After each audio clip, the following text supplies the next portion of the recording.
All right. All All right. right. I So yeah, believe. these guys are here to well, mostly to talk about the about Bronycon the documentary, which is looking like an awesome project. I have certainly been chatting with them behind the scenes about it, and it's I'm excited. Uh, so we're here to take questions on that and answer some questions on that, and possibly some miscellaneous questions for John if anyone has general questions for him. So we'll be taking those by the live stream chat, by our IRC channel, Tumblr and Twitter. I believe we also have folks looking at. So ready to go though. So oh hey, that's a phone call. Uh, I Professional, Andrew. Very should professional. silence my phone. Yeah. Well, that was my father calling. So I can understand why. Didn't realize. All right. So All right. So I so got our first order of business tonight will be about the documentary. Um, Mike, Laurent, John, would you guys like to go ahead and talk a little bit about that? Well,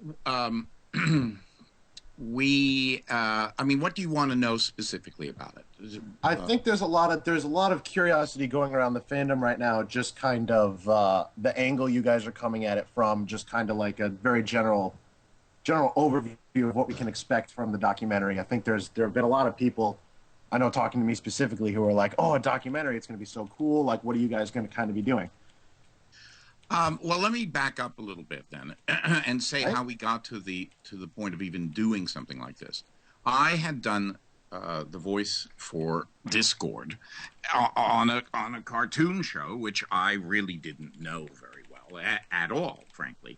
And then a number of months later, I got an enormous amount of email about this, and I was at a convention for a Star Trek, a Star Trek or a Doctor Who convention, and instead of it being about Doctor Who, they were asking about My Little Pony. Instead of it being, instead of I went to a Star Trek convention. Instead of it being Star Trek, it was again My Little Pony, and lots of people in the audience didn't know what was going on, and I sort of didn't know what was going on.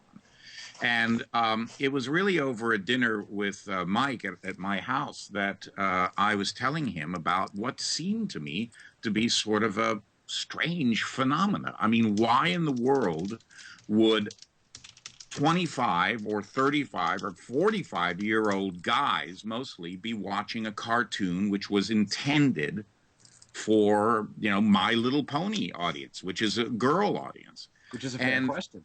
and so I was really fascinated by it.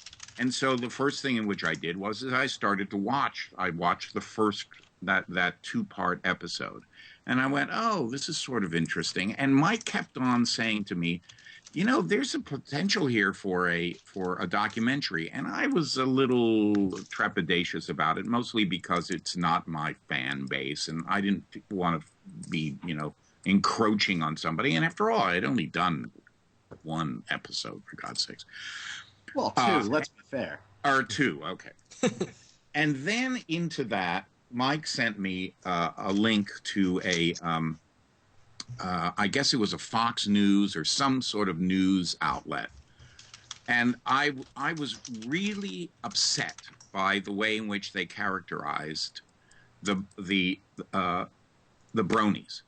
And I thought, um, how can you take a show which has so many good elements attached to it?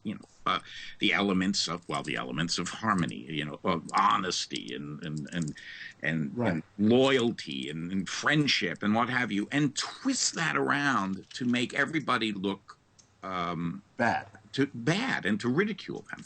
Mm-hmm. And it just came at that moment